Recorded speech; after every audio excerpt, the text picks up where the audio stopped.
뭐 좋은 기업을 고르고 이런 것도 중요하지만 그거보다 더 중요한 게 무조건 싸게 사는 거예요. 근데 그거를 알려주는 지표라는 게 있습니다. 지금 주가가 굉장히 싸져 있는 상태네 신나가지고 저는 매수를 합니다.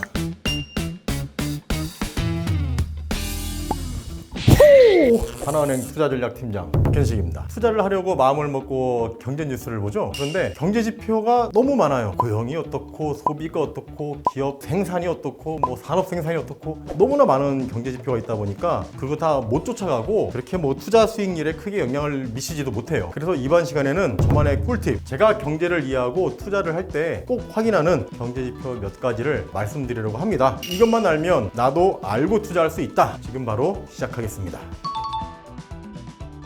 투자자 입장에서는 경제 지표를 다 볼 필요 없어요. 경제학자들이야 뭐 이것저것 다 미세하게 보면서 뭔가 예측을 해야 되니까 그 사람들은 물론 예측이 거의 안 맞아요. 하지만 예측을 해야 되니까 직업이잖아요. 근데 우리 투자자 입장에서는 이 점만 알아두면 돼요. 결국 주가라는 것은 기업 이익을 따라간다. 일단 요거를 먼저 좀 마음속에 두시면 됩니다. 그래서 요 위에 그림이 우리나라 코스피하고 우리나라 상장 기업들의 기업 이익이에요. 보시는 것처럼 코스피랑 상장 기업들의 이익은 방향성이 비슷하죠. 결국 주가는 기업 이익 따라가는구나. 최근에 이렇게 기업 이익이 하락해서 주가도 좀 안 좋은 모습을 보였구나 이해할 수 있는 거고, 밑에 거는 미국의 S&P 500 지수랑 미국 상장 기업들의 이익인데요. 마찬가지로 이익 따라서 주가가 움직이는 모습을 볼 수 있습니다. 근데 최근에 이익선은 이렇게 살아있는데 S&P 500 주가는 하락한 걸 보니까 조만간에 기업 이익 따라서 주가가 다시 오르겠구나, 뭐 이 정도 생각은 할 수 있겠죠. 자, 어쨌거나 투자자 입장에서는 기업 이익이 굉장히 중요하구나, 이거를 먼저 알 수가 있어요. 이 그림만 가지고도. 그래서 경제 지표를 보실 때는 이 경제 지표가 기업 이익에 영향을 미치냐, 이런 관점을 가지고 경제 지표를 선별해서 보셔야 돼요. 자, 그러면은 먼저 우리나라 같은 경우는 우리나라 기업 이익에 가장 큰 영향을 미치는 게 뭐냐, 바로 수출이죠. 수출. 우리나라는 수출로 먹고 사는 나라잖아요. 그래서 이 수출 데이터만 제대로 보셔도 우리나라 기업 환경이 지금 어떤지를 대략적으로 알 수 있어요. 뭐 예를 들어서 2018년도 같은 경우 미국과 중국의 무역 분쟁이 일어났을 때 우리나라 주가도 와르르 무너졌거든요. 이런 식으로 우리나라 수출에 영향을 미칠 만한 그런 뉴스,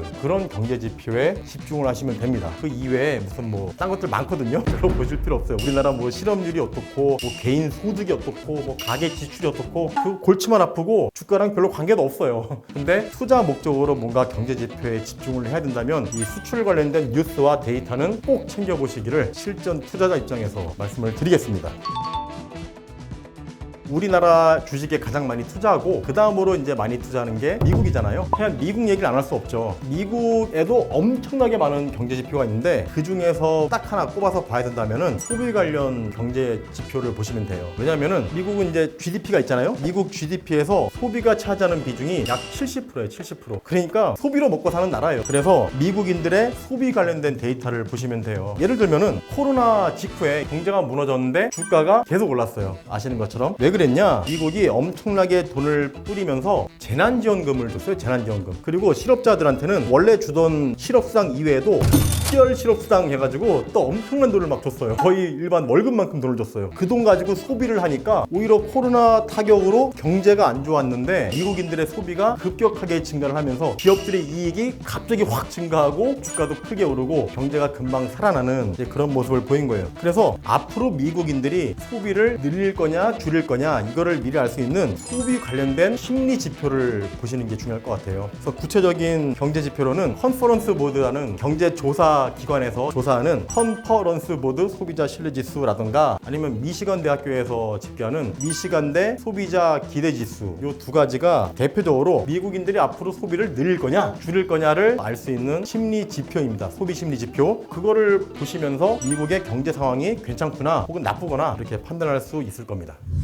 자, 이렇게 우리나라는 수출 관련된 지표를 주목하시라고 말씀을 드렸고, 미국 투자하실 때는 소비자 심리 지표를 보시라고 말씀을 드렸는데요. 근데 제가 솔직히 말씀드리면은 이런 경제 지표들이 실전 투자에는 별로 도움이 안 돼요. 왜냐면은 이 경제 지표라는 게 일단 발표되는 시기가 늦잖아요. 주가라는 것은 경제 지표보다 항상 먼저 움직여요. 그래서 주가가 가장 먼저 움직이기 때문에 이런 실물 경제 지표가 솔직히 별로 도움 안 돼요. 근데 너무 또 현재 상황을 모르면은 답답하니까 나침판을 보듯이 지금의 추세를 파악하기 위해서 한 이 정도 데이터는 확인을 하자라는 게 이제 지금까지 말씀드린 거고, 실제 투자자 입장에서는 이런 경제 지표보다 주식을 싸게 사는 게 중요해요. 싸게 사는 게. 뭐 좋은 기업을 고르고 고르고 이익을 많이 낼 기업을 고르고 이런 것도 중요하지만 그거보다 더 중요한 게 무조건 싸게 사는 거예요. 그래서 요거 관련해서 제가 팁을 드리자면 사람들이 나 주가 떨어질까 봐 무서워. 주식 투자를 하기 싫어할 때 주식은 제일 싸요. 그럼 주식은 언제 제일 비싸냐? 뭐 작년 초반 코로나 직후 때처럼 사람들이 흥분해 있을 때. 어떤 사람은 메타버스로 10배 벌었대. 어떤 사람은 2차 전지로 뭐 몇 배 벌었대. 막 유행 타고 막 여기저기서 막 주식 얘기하고. 내가 어제 교회 절하러 갔는데 교회는 절 안 하나? 주식 얘기하고 너 뭐 사냐? 이런 얘기할 때. 이럴 때 모두가 주식 얘기하고 흥분해 있을 때가 제일 비쌀 때죠. 이미 그런 사람들을 마저 주식을 샀다는 얘기는 주식을 막 샀으니까 가격이 올라가 있을 거 아니에요. 정리하자면 이 대중의 심리, 시장의 심리를 파악하는 게 중요해요. 근데 그거를 알려주는 지표가 있어요.